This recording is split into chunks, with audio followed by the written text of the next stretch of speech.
हनुमान चालीसा का छात्रों के लिए महत्व के अंतर्गत आज मैं हनुमान चालीसा की चौपाई संख्या 24 पर प्रकाश डाल रहा हूँ। जो चौपाई इस तरह से है कि भूत पिशाच निकट नहीं आवे, महावीर जब नाम सुनावे। इसका अर्थ यही है कि जहाँ महावीर जी का नाम सुनाया जाता है वहाँ भूत पिशाच कभी फटकेगा नहीं। भूत पिशाच का यहाँ जो वास्तविक रूप से जो अपना कहानी में सुनते आए हैं या बच्चों से हम लोग को एक साइकोलॉजिकली बैठा दिया जाता है कि अगर किसी जंगल से गुजरो, कोई खासकर पीपल के पेड़ के लिए हम लोग मानते हैं, या किसी पेड़ के झंखार बहुत बड़ा पेड़ है जो घना पेड़ है, अगर उधर से गुजरते हो तो एक दिमाग में बैठा जाता है कि भूत पिशाच है। तो यहाँ एक बच्चों के दौर में बैठा दिया जाता है कि अगर आप उस रास्ते से गुजरते हो, अगर हनुमान जी का नाम लेते रहोगे तो आपका कोई डर नहीं रहेगा।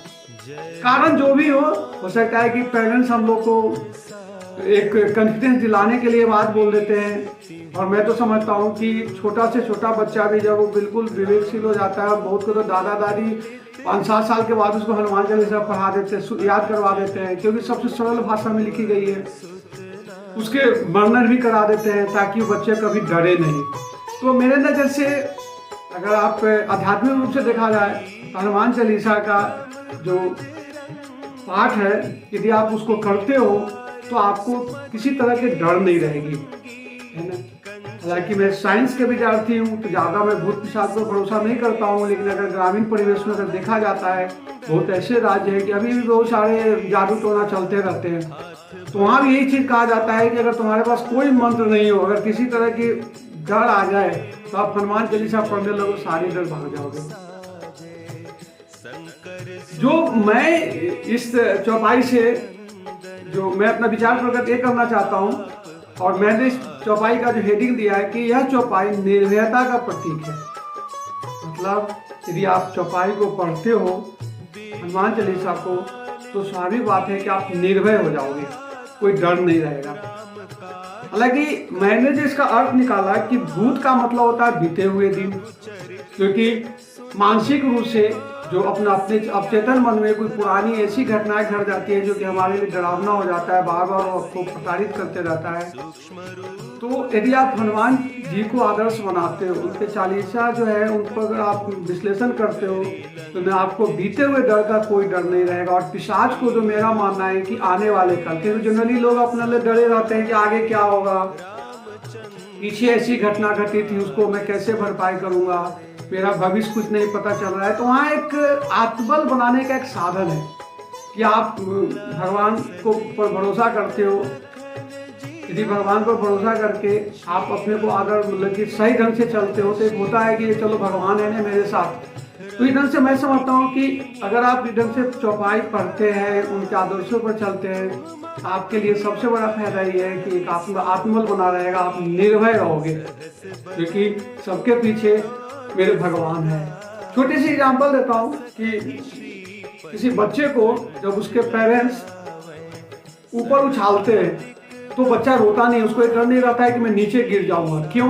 कि उसको मालूम है कि मेरे बचाने वाले मेरे माता साथ में है, पिता साथ में है। उसी ढंग से जब आप इस आस्था को मान लोगे, चाहे किसी भी संकाय के विद्यार्थी हो, यदि आप इस चीज को मान लेते हो कि नहीं मेरे अंदर एक आत्मबल है, चाहे हनुमान जी के रूप में हो, राम जी के रूप में हो या कृष्ण जी के रूप में हो, एक आत्मबल बन जाता है कि अगर मैं कुछ गलत भी होगा तो मेरे भगवान इस देव संभाल लेंगे। इस ढंग से इस चौपाई का यहाँ यही अर्थ होता है। दूसरा बात है कि यदि आप जो मैंने हनुमान जी में गुण देखा है कि ज्ञान गुण सागर, उसके बाद एक हनुमान जी में बहुत सारे चरित्र ऐसे हैं कि निडर है। अब सोचो कि रावण के पुत्र को मारने के बाद रावण के दरबार में उन्होंने थोड़ा भी नहीं डरा, दूसरा होता डरता कि मारने थे। कहाँ उन्होंने किस ढंग से अपना बुद्धिमत्ता का बात किया या निर्भयता होकर काम किया। तो यदि आप उनको आदर्श बनाते हो, देखो कोई भी किसी को अगर गुरु बनाते हो तो सारी बात है उनको आदर्श पर चलोगे। यदि आप हनुमान जी को ही बनाते हो गुरु, तो उनके आदर्शों पर चलेंगे। धीरे धीरे आप में वो भी गुण आ जाएगा जो हनुमान जी में थे, जैसे कि पराक्रमी, साहसी, निडर, ऐसे जो भी थे गुण आएगा। जब इतने सारे गुण आ जाएंगे तो फिर डरने की क्या जरूरत है।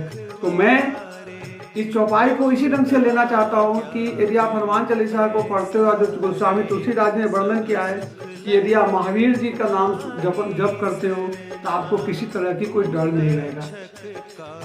छात्रों के लिए जो मैं प्राय देखता हूँ कि छात्र को एक फोबिया बना रहता है। अगर कोई पेपर खराब हो जाता है तो भी डरे रहते हैं कि आने वाले दिन में क्या होगा, अब आगे क्या फ्यूचर क्या होगा, भविष्य के लिए संशय रहते रहते। वहां भी मैं सलाह देता हूँ कि अगर आप आत्मबल बनाने के लिए अगर हनुमान चालीसा की पाठ कर सकते हो तो उससे भी आपको बहुत फायदा होगा। फायदा ये होगा कि आत्मबल आपका बना रहेगा, आप कॉन्फिडेंट रहोगे, आपको किसी चीज का डर नहीं रहेगा कि भगवान मेरे लिए कभी बुरा नहीं करेंगे।